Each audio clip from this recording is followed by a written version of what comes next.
Hey guys, this is Ryan from resume2offer.com. Hope everyone's doing well. You might notice I'm dressed a little bit differently today than I usually am in these videos. That is because it's client day. So a lot of clients kind of currently have to dress definitely the part. You have to definitely mirror the people you're talking to, and especially be mindful of the industry that you're talking to. Those type of people who are the decision makers and how they dress and how they basically kind of, work in that kind of work environment. So anyway, today, we're going to be talking about a fun topic. If this is your first time to the channel, welcome. Hope you enjoy, get some good value out of this. This is kind of everything for career success, just career success and personal success on resumes, job interviews, kind of everything.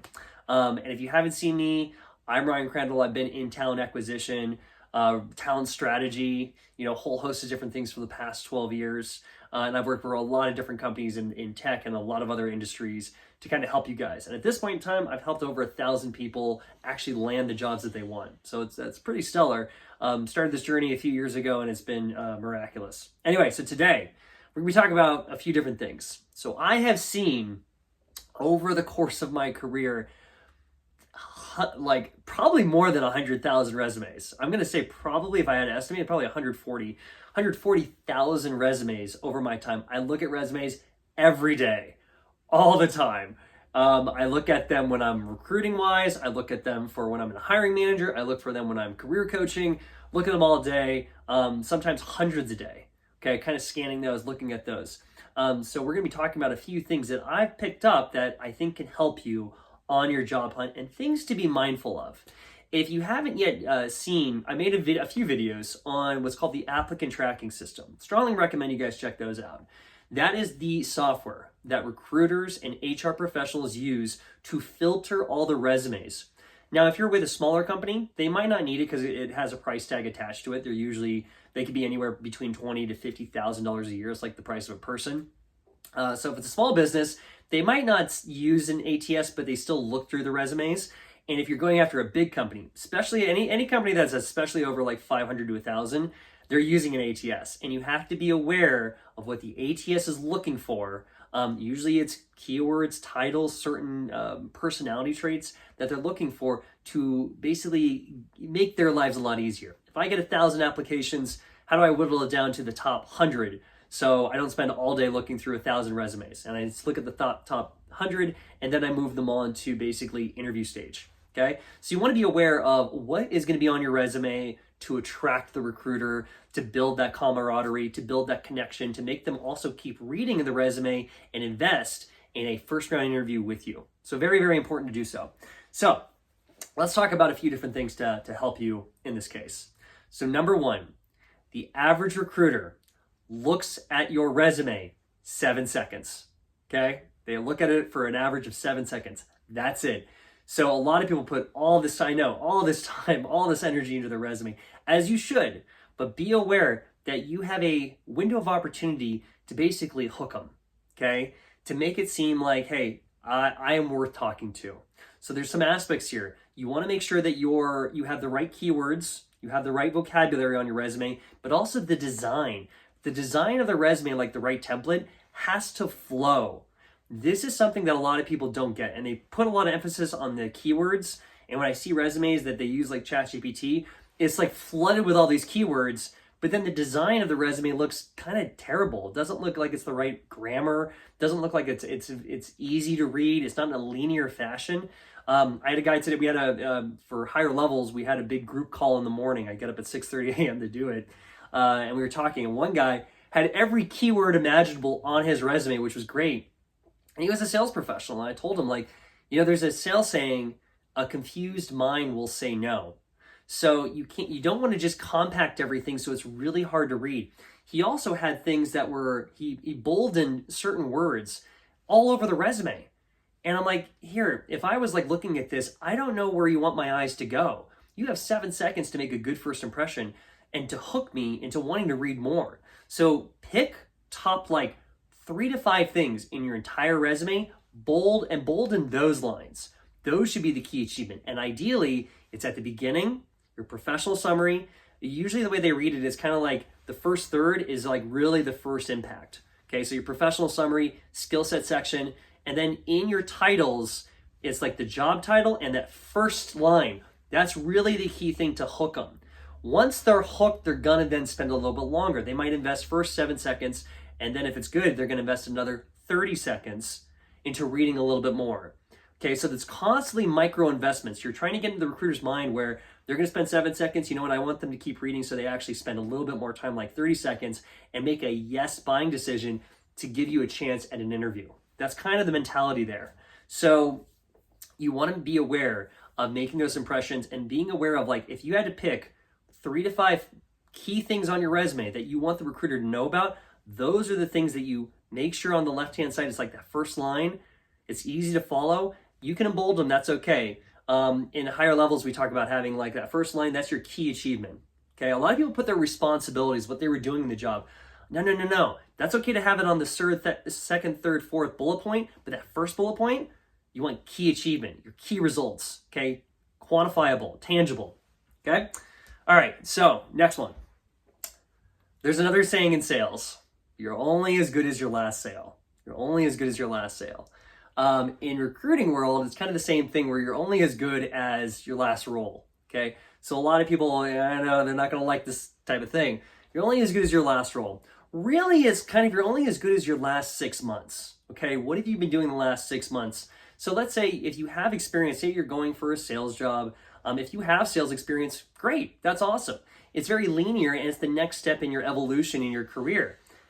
If you're pivoting, if you're completely pivoting, you have nothing, you have no experience in this realm at all, and this happens a lot. There's people that they've worked maybe as an engineer or they work IT. They want to get into sales, and they're trying to pivot, and they have no sales experience. What do?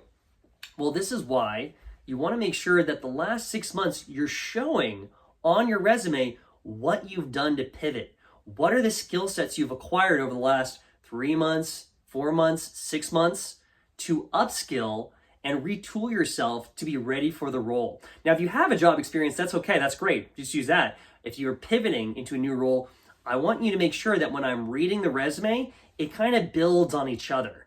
Okay, so I read your professional summary. I'm like, okay, that sounds cool. I go to your skill set section. That's even better. And then I go into kind of your work history. But by that time, I'm already kind of sold on giving you a shot. Okay, I hope that makes sense. But what you want to do is really showcase, and this is a very easy thing. If you're pivoting, you can put an area in your resume called supplemental education. And you can talk to me about any like new certs, any books, any courses, anything else that will show me that you've retooled yourself for the last 6 months so that you're ready to pivot into a brand new role. Okay, so very important there. You're only as good as the last role. You're only as good as the last 6 months. So make sure you're showing that the last 6 months you've been preparing. We talked about the hook. The last but not least, you have to make sure in kind of personal branding, and I've talked about this a little bit at length in other videos, candidate persona. Candidate persona. When salespeople are going after new leads and new companies, they call it ICP or a customer persona or buyer persona. So for example, like if I sold 1,000 units of like something, let's say I have I'm selling real estate, and I know that my customer persona are people that usually fit into people who are retiring, or they're people that are buying a house for their family, right? Those are like two buyer personas right there. They're kind of an archetype. They're a certain demographic that kind of you can get an easy picture of. Same thing in recruiting, and it's called candidate persona. So let's say I hire 1,000 people in a company. Over time, I'm able to assess that, like, hey, you know what? 80% of our rock stars fit into like these 2 or 3 categories. Okay, so, and that's how they then start making their decisions. I was talking to a person who did talent operations kind of earlier today, and we were kind of chatting about this, where it's like, hey, you have to analyze people who've been successful already in the role, so that now the new people coming in, they get a bit of a probability score on if they're going to be successful in the future. Kind of if they're cut from the same cloth, kind of the same makeup in a lot of ways and skills. So what you want to do on your resume, what can you do? You want to make sure that the company that you're applying to, start checking out, you don't have to check out every single one, but a sample size of the people who have the role that you want to get into. Okay, let's say you want to get into an account executive, or you're trying to get an SDR. Look up a few of their great account executives, the people that are winning like President's Club and things like that nature. Look them up. What do they all have in common? What are some of the certs they have? What are some of the terminology that they're using? Great. You want to structure your resume 80-20. 80% of your resume should look and feel like it's similar to those type of people, the winners in their company. Okay, it should be showing cases like, hey, this guy's cut from the same cloth. I think they also can be a success and a winner in our company. Can be an asset. So 80% you want to look similar to them.